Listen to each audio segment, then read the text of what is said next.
Bonsoir Laurence Parisot. Bonsoir Olivier Mazerolle. Tout d'abord, cette émission peut être suivie par ceux qui le désirent également sur BFM Radio, en direct bien entendu. On commence par l'actualité avec cette lettre publiée aujourd'hui par le Journal du Dimanche, lettre de Gérard Depardieu, qui a été adressée à Jean-Marc Ayrault, le Premier ministre. « Qui êtes-vous pour me juger ainsi ?» demande M. Depardieu. « Je pars parce que vous considérez que le succès, la création, le talent, en fait la différence, doivent être sanctionnés.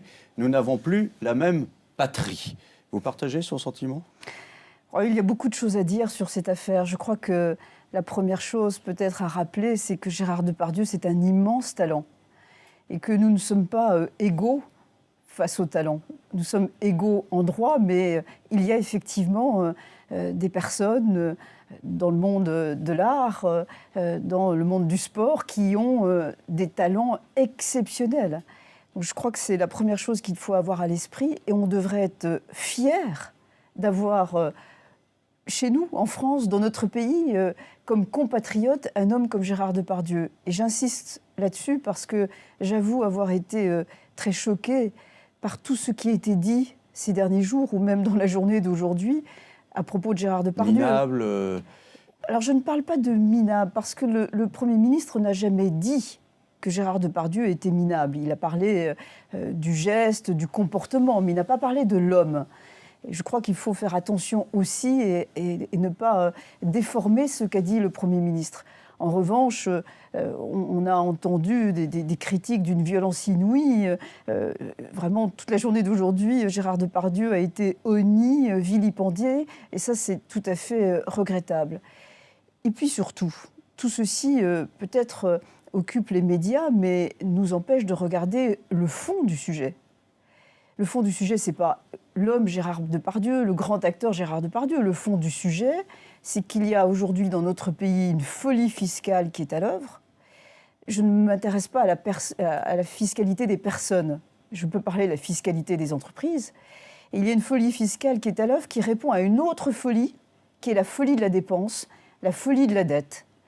Et il me semblerait beaucoup plus sain que nous ayons un débat apaisé, mais constructif, pour savoir comment éviter cette augmentation générale des impôts sur les entreprises et sur les personnes, et que ainsi on puisse résoudre le vrai problème que traverse notre pays, le désendetter et réduire ses déficits. Vous dites folie des dépenses et folie fiscale, et pourtant on avait le sentiment que ces derniers temps, entre le gouvernement et vous, ça s'était nettement amélioré. Mais ça dépend des sujets. Évidemment, j'ai salué le crédit d'impôt pour la compétitivité et pour l'emploi, parce que c'est un premier pas, une première étape pour tenter d'améliorer la compétitivité de notre pays. Mais j'insiste, ça ne peut être qu'une première étape. Le chemin est encore très long. Pourtant, c'est quelque chose qui est utile, c'est quelque chose qui est tout à fait même indispensable compte tenu de l'état de nos entreprises. Elles sont très fragilisées. Et d'ailleurs, en passant, je tiens à dire que je regrette vraiment que les parlementaires UMP n'aient pas voté ce crédit d'impôt. Je crois que c'eût été vraiment de l'intérêt de tous. Parce qu'ils sont plus sévères que vous, ils trouvent que ce n'est pas suffisant. Moi non plus. Mais qu'il aurait mieux valu carrément supprimer des charges aux entreprises plutôt que de passer par une usine à gaz, disent-ils. Alors, deux choses. Moi aussi, je trouve que ce n'est pas suffisant. C'est pour ça que je dis que c'est une première étape. Mais ce n'est pas parce que ce n'est pas suffisant que nous n'avons pas déjà besoin de cette première étape. Deuxièmement, en revanche, l'analyse qui consiste à dire que c'est une usine à gaz est une analyse erronée. C'est au contraire très simple. Et tous les chefs d'entreprise aujourd'hui, je peux vous l'assurer, ont déjà fait leurs calculs. Dès l'année prochaine, c'est 4% de leur masse salariale pour tous les salaires en dessous de 2,5 SMIC, 4,% donc de cette masse salariale qui va être en moins dans leur charge de production. C'est un soulagement insuffisant. Pour vous donner une idée, cela va réduire en moyenne le coût du travail en France de 2,5%, alors que pour se mettre au niveau du coût du travail allemand, il faudrait une réduction de 11%. Donc oui, il reste beaucoup d'autres étapes à franchir. Alors, certains s'énervent un peu de vous voir, de vous voir avoir une sorte d'influence ou peut-être d'exercer des moyens de pression sur le gouvernement, notamment quand vous avez dit nationaliser Florange, ce serait scandaleux. Jean-Claude Mailly, notamment, vous a répondu, c'était sur RTL cette semaine, on l'écoute. Nationalisation, c'est pas un gros mot. Le gouvernement n'a pas... De Gaulle avait nationalisé, c'était pas un collectiviste, à ma connaissance. Voilà, c'est vrai que c'est une arme qui a été utilisée pour des entreprises stratégiques. La sidérurgie, c'est stratégique. Oui, Jean-Claude Mailly évoque le général de Gaulle. Nous savons tous que nous ne sommes pas à l'époque du général de Gaulle, que le monde est différent, que les circonstances économiques sont différentes, que la santé de notre État est radicalement différente. Nous n'étions pas endettés à l'époque du général de Gaulle. Nous avions au contraire chaque année des budgets qui étaient votés d'une manière excédentaire. Donc il y a beaucoup, je pourrais énumérer d'autres facteurs, mais qui nous différencient de cette époque-là. Ensuite, sur le fond, c'eût été mais aberrant de nationaliser ArcelorMittal et surtout, est-ce que ça nous aurait permis de répondre à la solution aux problèmes concrets qui se posent, à savoir la chute des carnets de commandes de l'industrie sidérurgique européenne. Vous étiez contre pour ArcelorMittal, mais vous n'êtes pas contre sur le principe éventuel. Par exemple, on a vu cette papeterie là, qui n'est pas nationalisée, mais qui est reprise momentanément par un conseil général et qui va être sauvée dans l'heure. Vous voyez, donc, ce n'est pas une nationalisation. Non. C'est une prise de participation publique. Exactement. Ce conseil général a agi d'une manière pragmatique, relativement efficace et discrète. Et je crois que c'est ce qui explique l'efficacité pour aider à gérer à un moment difficile, un passage. Bien. Sur le principe, j'insiste, envisager, considérer que la nationalisation peut être un outil de politique industrielle... temporaire. C'est faire une très grave erreur.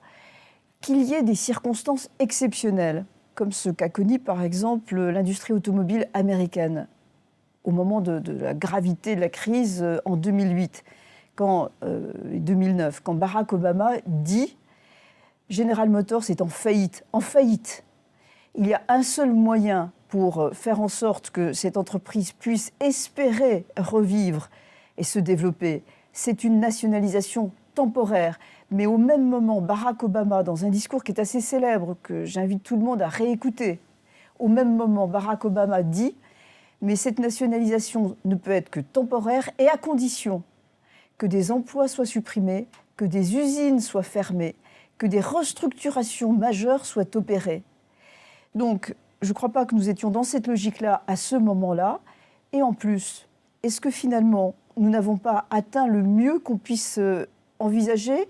Tous les emplois sont sauvegardés aujourd'hui chez ArcelorMittal. Est-ce que ce n'est pas ça qu'il faut saluer d'abord ? Ce refus de nationalisation a engendré des réactions assez virulentes, notamment Jean-Luc Mélenchon et Édouard Martin, le leader CFDT d'ArcelorMittal, de Florange. Et ils ont parlé de vous tous les deux. On a parlé de nationalisation aussi longtemps que Mme Parisot n'a rien dit. Quand Mme Parisot a dit « la nationalisation est une absurdité », les journaux économiques de droite ont embrayé et il n'y a pas de nationalisation. Mais vous dites ce gouvernement... C'est elle le vrai Premier ministre au fond. C'est elle qui a décidé sur la compétitivité, c'est sa ligne qui s'applique. Elle intervient dans le débat sur la nationalisation. C'est elle qui a raison, c'est pas Montebourg. Donc j'en déduis que c'est elle qui prend les décisions. Il a tourné la page d'un repreneur, et d'ailleurs il l'a dit, qu'il n'y avait pas que nous, qu'il y avait Saint-Nazaire, qu'il y avait Petroplus. Donc on voit bien que... Voilà, donc, Madame Parisot a gagné. Voilà, je distinguerai tout à fait les deux réactions. Édouard Martin est un syndicaliste courageux, qui aime son entreprise, qui essaie d'obtenir le maximum et qui, aujourd'hui, je crois, doit avoir encore un rôle très important pour que le dialogue se rétablisse de la meilleure façon possible entre les représentants des salariés et la direction de l'entreprise. Les propos de Jean-Luc Mélenchon sont d'une autre... Il dit vous êtes la vraie Premier ministre. Mais c'est d'une autre nature. Nous sommes dans un pays démocratique. Il y a un débat. Les questions économiques sont au cœur de tout aujourd'hui. Et c'est absolument indispensable d'ailleurs, tellement la situation économique est grave. C'est grave pour les entreprises, c'est grave pour les Français. Le chômage atteint des sommets, l'appauvrissement gagne de plus en plus de foyers français. C'est vraiment quelque chose de dramatique que nous traversons. Dans ce cadre-là, nous, les chefs d'entreprise, nous avons une vision très précise de l'économie, parce que c'est notre quotidien, l'économie. Nous vivons l'économie tous les jours dans nos entreprises. Et par ailleurs, par nature, nous savons ce qui se passe au-delà de nos frontières. Nous voyons comment les autres pays orientent leur stratégie économique. Donc nous avons un apport, nous avons une contribution. Nous, au MEDEF, en plus, nous avons une réflexion assez aboutie. C'est tout cela que nous mettons dans le débat. Et si parfois nos idées sont reprises, c'est parce que nos idées sont bonnes. Il faut quand même l'admettre, il faut quand même l'accepter. Certaines d'entre elles, cela fait des années que nous les répétons.